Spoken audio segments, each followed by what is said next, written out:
Вітаю. Good afternoon. This is Media Center Ukraine Odessa, and now we are going to discuss security situation and Russian provocation in Moldova and the so-called Transnistria. We are having with us Andrian Cheptonar, member of Parliament of the Commission on National Security, Defense and Public Order of the Parliament of the Republic of Moldova. Good afternoon, Andrian. Thank you for finding time to join us today to comment upon the situation in Moldova. What is the situation, current situation in the country, and what about the rulers? Good afternoon. Every week, the Shore Party, which is a pro-Russian party, organizes rallies.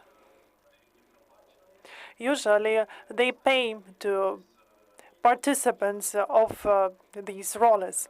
But first, I'd like to say that my native language is Romanian. Russian is a foreign language for me, and that's why I would like to excuse myself for the speed of my speech, because I have to translate my thoughts in a foreign language.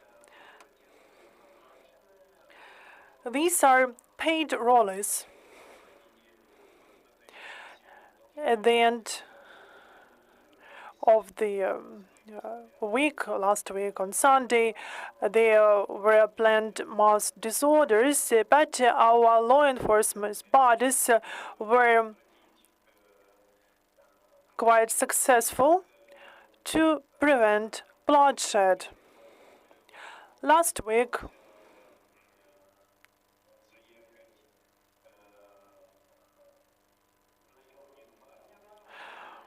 the member of the private military company Wagner, the militant from there, was tried to enter Moldova last week. He was identified at the airport, and he was not allowed to cross the border.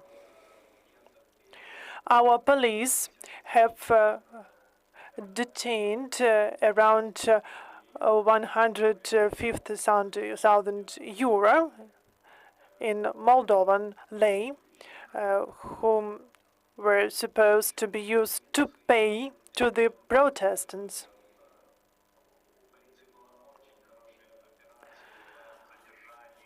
There was also a successful police operation that detained 20-30 young men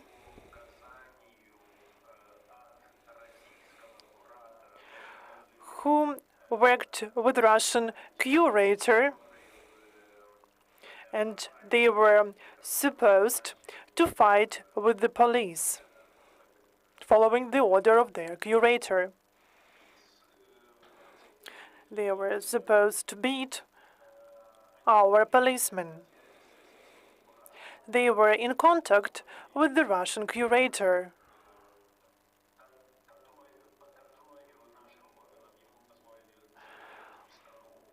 He was allowed to enter our country under full control of our law enforcement bodies. After that, he was arrested or detained by the Moldovan police.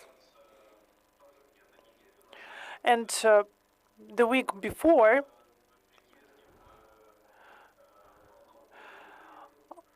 on the entry to Moldova,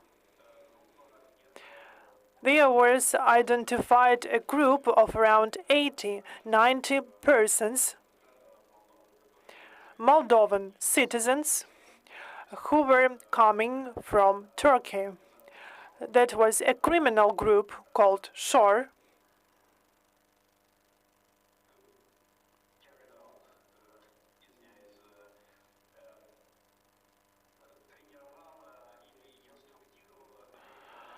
That trained those young people in Turkey for them to be ready to initiate mass disorder, mass rallies.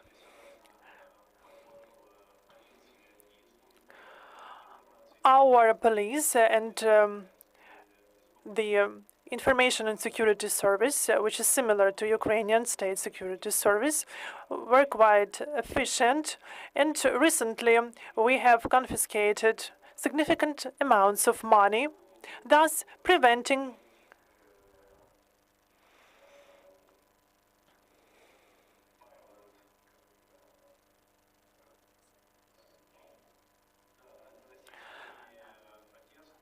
violent rallies in Moldova.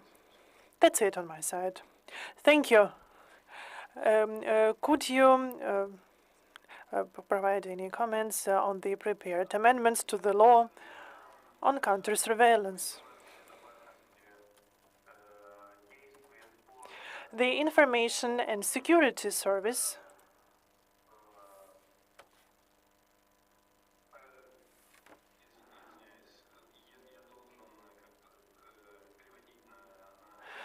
sorry for being quite slow, but I'm just translating into Russian. So we have the police law for our Information and Security Service. According to the law, our law enforcement bodies should prevent risks to the state security, but they can initiate proceedings with regard to the committed crimes. So now they need to get sanctions and permissions from the general prosecutor or just prosecutor and from judges when they can address to the Information and Security Service for the support. But now we need to be more proactive. However, if there are no criminal proceedings, our police cannot take some measures. That's why we would like to amend the Moldovan counterintelligence law to introduce the concept of security mandate when, even without criminal proceedings, the Information and Security Service of the Republic of Moldova can wiretap communications and provide and take investigative measures.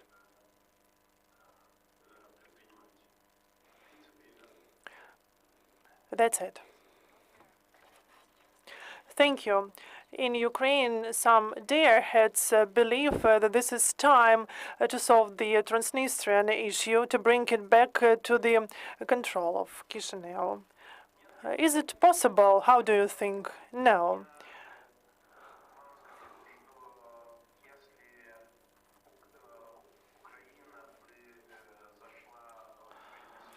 I can say that if Ukraine enters Transnistria without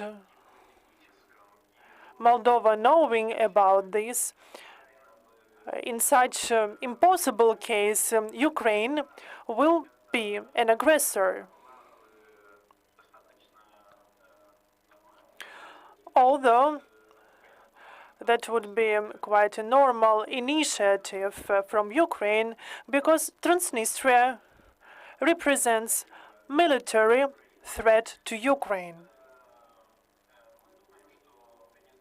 But we think that the Transnistrian conflict can be settled only peacefully after Ukraine wins in this bloody war that was started by the fascist Russia against Ukraine.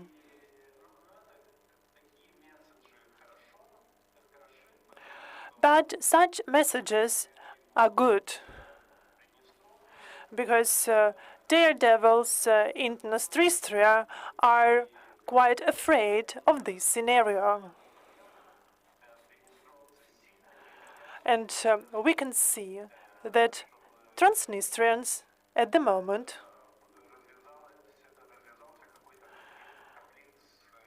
don't want to have any conflict with Ukraine. And I'm sure that they are really afraid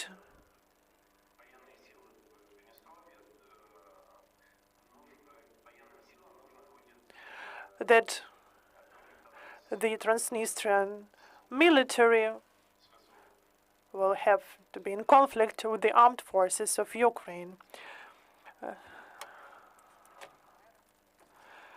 Could you just provide any comments about the President Krasnoselsky, the assassination attempt? I can say that this is kind of a clownery, because there was no assassination attempt. And I think that there is no truth in this information. There is no truth in this information. Alexander Maciejewski, who was shot on the camera, was the Moldovan citizens, and some activists from Moldova want to commemorate him. What do you think about this? I think that this is a great initiative. There are a lot of Moldovan citizens who fight and help the armed forces of Ukraine to fight against Russia.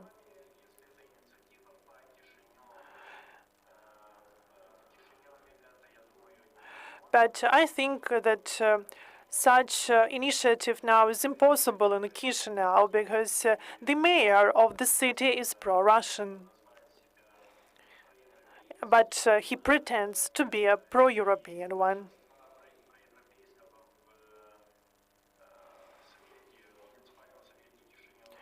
And he doesn't have the pro-Russian majority in the municipality of Chisinau. But anyway, I think that it is impossible before the autumn elections. But I think that we can expect similar initiatives in other Moldovan cities, where is the pro-Ukrainian, pro-European majority in the city councils. Do you know what the consequences of the Russian missiles just getting to the territory of Moldova? Can we expect any legal consequences?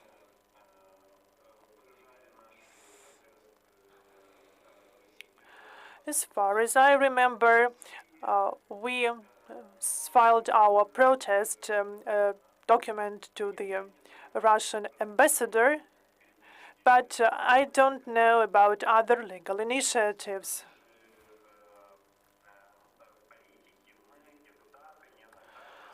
Our policymakers, our MPs,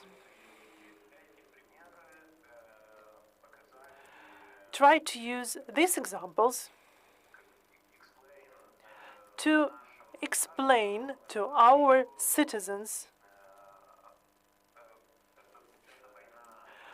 that this war is very close to our borders,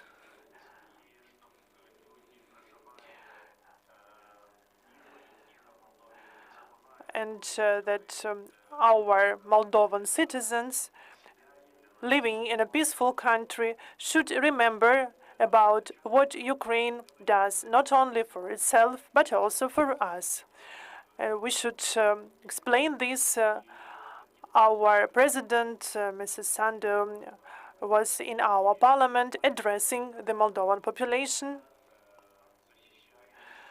And today she has said that Ukraine also defends today the Republic of Moldova, because Russian troops have intention to occupy not only Ukraine, but also Moldova. And they have not reached Moldova because we are defended by Ukraine, and we are very thankful to Ukrainian people. Now I would like to give floor to our colleagues in the room. Michael Vasura, Newsweek, the United States. I spent 3 weeks in Chisinau, and I came back to Odessa in Moldova, and I attended 3 opposition rallies. My question is, about the level of Russian threats. I attended those rallies, and I could see that majority of the participants, of protesters, are paid. There are a lot of elderly people, there are a lot of women. They cry Josma Sandu, they are very enthusiastic about that. But they don't look like an army. Even if organizers succeed in sending their trained young men, and if there are clashes, if they start attacking police and breaking windows along the Stefan Chelmare street, could such rallies reach a critical level? Is there is a threat of the opposition to create the provocation that could develop in something bigger? I think they plan such provocations for their media content. Today, they try to overthrow the constitutional, pro-European, pro-Western order in the Republic of Moldova.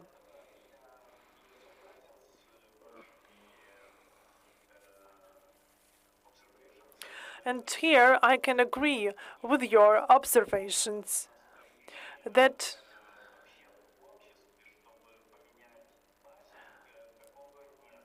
the society in general does not want to overthrow the current power.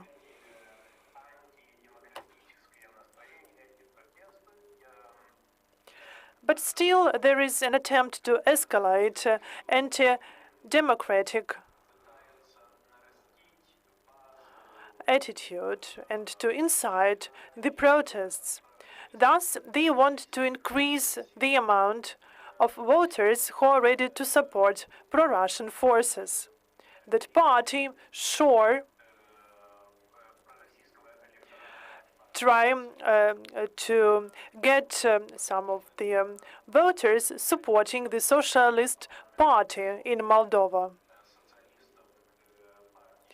Last week, one of the MPs from the Socialist Party joined the Shore Party. He made the declaration about that. And of course, all that is left for the Russians and for pro-Russian party only to achieve their goals like that.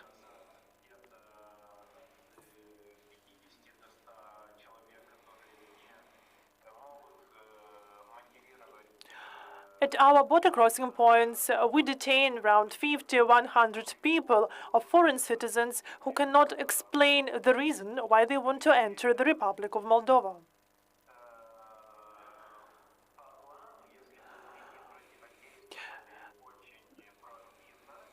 But without such proactive actions from our side, we would have a lot of Russian militants here to make these protests bloody and violent. But I'd like to say once again that me, as the former employee of the Counterintelligence Office, analyze the work of our law enforcement bodies, and I'm satisfied with their actions. I believe that we have the situation under our full control. Thank you. I have a small comment now. I can fully agree with you. And I personally saw how your law enforcement bodies coped with the situation. And as I can see this, you have the full situation under your control. Of course, Russia aims at destabilizing the situation in Moldova. But you are very successful in preventing this. A lot of my colleagues from Western media, they read some messages, including from Maria Sandu, who says that the coup is possible. And they write their articles dedicated to this topic. And a lot of my readers believe that the situation in Moldova is critical. Don't you think that such comments as the coup is possible escalate the situation, but it is rather harmful for you? I believe that this is quite bad indicators for our economy. But, you know, I think that now we are in the situation that Ukraine had before the war, the full-scale war, when President Zelensky had to choose whether to inform people about the upcoming aggression, about what he was sure, thus significantly damaging Ukrainian economy, or to remain silent. Of course, we cannot say that situations are identical, but we need to educate our people, because pro-Russian bloggers, different Telegram channels, pro-Russian media that we still have in Moldova try to create a narrative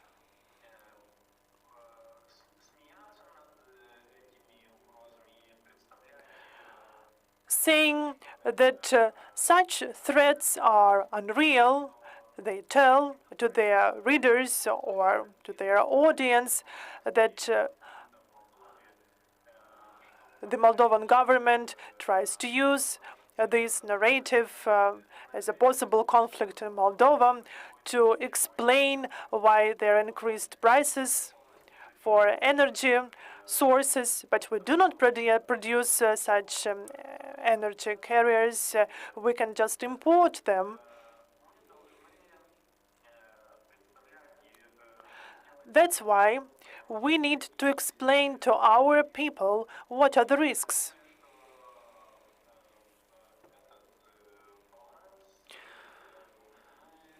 And I think that we preserve some balance, even if it is a bit harmful to our economy. But on the other hand, we are ready to we can protect the integrity of our country through explaining to our children what are the risks and what is the real situation. Thank you very much, Andrian. We will stop here. Thank you very much. Thank you for joining us today. And I would also like to thank you.